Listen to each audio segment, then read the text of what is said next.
Dear Professor Scribbage, Professor Swab, deans from the medical schools, dear friends, health workers.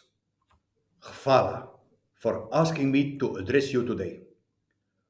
COVID-19 underscored the importance of long-standing efforts to strengthen primary healthcare and essential public health functions at the core of integrated health services to better universal health coverage. I congratulate you on recognizing the need to support family medicine by strengthening family medicine education. We at WHO Europe are supporting member states to strengthen primary healthcare as part of overall health system improvement. We have developed a new strategy to do so based on lessons learned from the pandemic.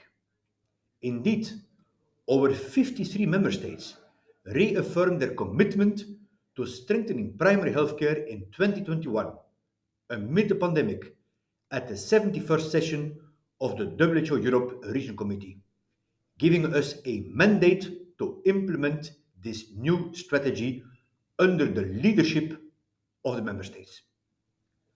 Last December marked the 15th anniversary of the Tallinn Charter. Another high-level conference was held, focusing on health systems, trust and transformation. These themes are particularly relevant when it comes to the health workforce, the lifeblood of our health systems, without whom we simply cannot succeed in healthcare delivery because health workers are losing trust in their health system. And the deans and education establishments play a critical role to ignite the trust of young people in their care during training. COVID-19 revealed how insufficient the supply of health and care workers is across Europe, highlighted by the challenges of workforce shortages and skills and geographic maldistribution, particularly in primary healthcare rural areas, aggravating the many challenges to maintaining essential health services. The WHO Europe report, Health and Care Workforce in Europe Time to Act, launched at the 72nd session of our Regional Committee in 2022, highlighted 10 urgent actions required to support a sustainable health workforce. The framework for action on the health and care workforce in the WHO European region 2023-2030 addresses how we will support member states as they address the growing crisis. The pandemic also laid bare the importance of the need to look after the psychosocial safety of our health workforce. We must invest in services to reduce mental ill health and burnout, not just providing support services after the impact, but investing in prevention. It may sound obvious, but a sick workforce cannot care for patients. Yet, in these testing times, we are experiencing a constantly shifting burden of disease, including long term comorbidities and long term care, mental health, non communicable diseases. At the same time, we are seeing constant increases in demand for services in our health systems, accompanied by a smaller pool of workers available. And then we have rapidly aging populations, including our health workforce. These factors and others, besides, contribute to dependency ratios across Europe that are becoming worse. Currently in Europe, there are around 3 health and care workers to every dependent. By 2050, this will be 1.7 to 1, and those workers are being born now. If we are to attract our fair share of those workers, we must give them an attractive place to work.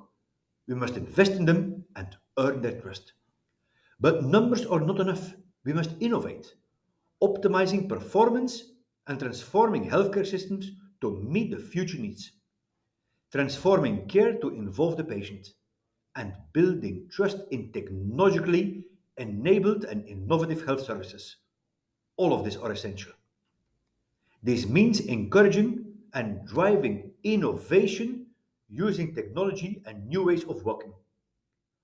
optimizing skills use through interdisciplinary and distance-spanning working practices, maximizing the skills available where they are available.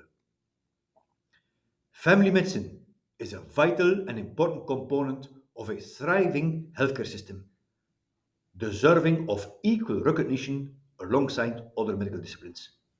I'm always proud to say, I myself, I'm a family doctor. So this must be reflected in modernized training family practitioners and strengthened continuous professional development. My dear friends, if we are to face future challenges, I encourage you to turn your thoughts and efforts to the youth. Attract and train them to work as part of teams, to use all their skills, especially those who will work in rural, hard to reach and underserved areas.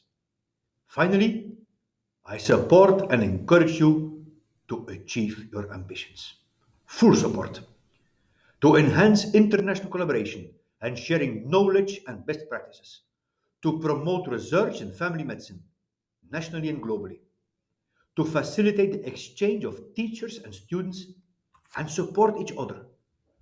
To promote interdisciplinary learning and to lend your collective expertise to policymakers to shape effective healthcare policies.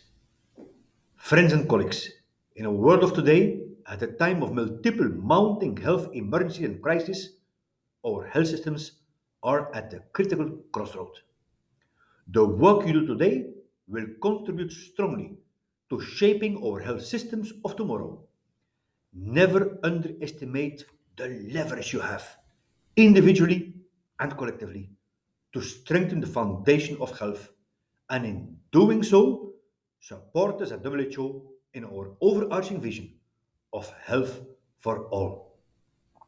I wish you good luck and rest assured of our support. I hope to see you all very soon. Voilà.